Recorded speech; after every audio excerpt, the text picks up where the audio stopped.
ফুচকা চটপটি ওই দোকানগুলোই বেশি। দোকান।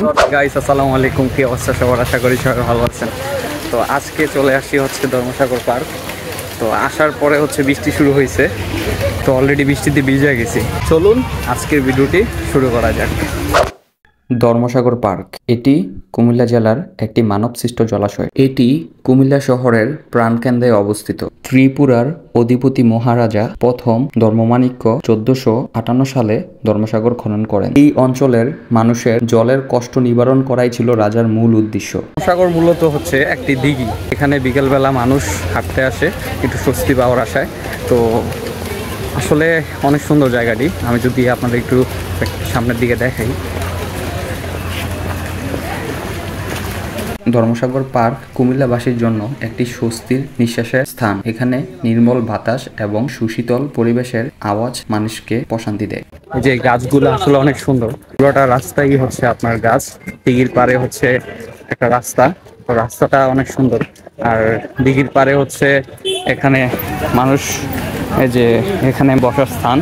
তো মহারাজা ধর্মমাণিক্যের নাম অনুসারেই এর নাম রাখা হয় ধর্মসাগর। কুমিল্লার 550 বছরের ইতিহাস ও ঐতিহ্য ধরে রেখেছে এই ধর্মসাগর দিঘি। জাতীয় কবি কাজী নজরুল ইসলাম কুমিল্লা ভ্রমণে আসলে শচীন দেববর্মনের সাথে যে সকল জায়গায় সময় কাটাতেন তার মধ্যে ধর্মসাগর ও তার আশেপাশের এলাকা অন্যতম। জায়গাটা হচ্ছে আসলে অনেক সুন্দর।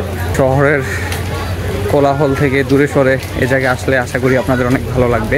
এখানে আশেপাশে অনেক দোকানপাট আছে, বিশেষ করে ফুচকার দোকানগুলোই বেশি। ফুচকার চটপটি ওই দোকানগুলোই বেশি। এই যে এখানে একটা দোকান।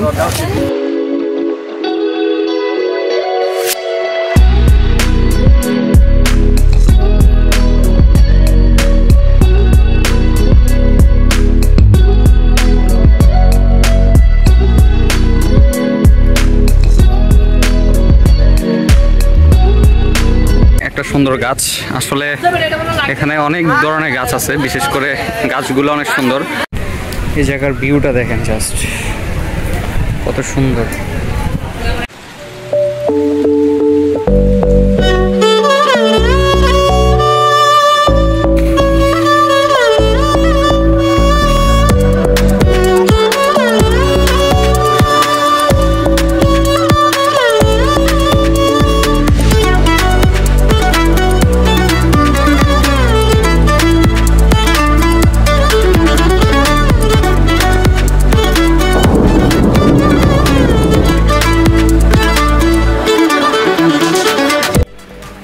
তো আজকের ভিডিওটি এখানেই শেষ করতে চাচ্ছি।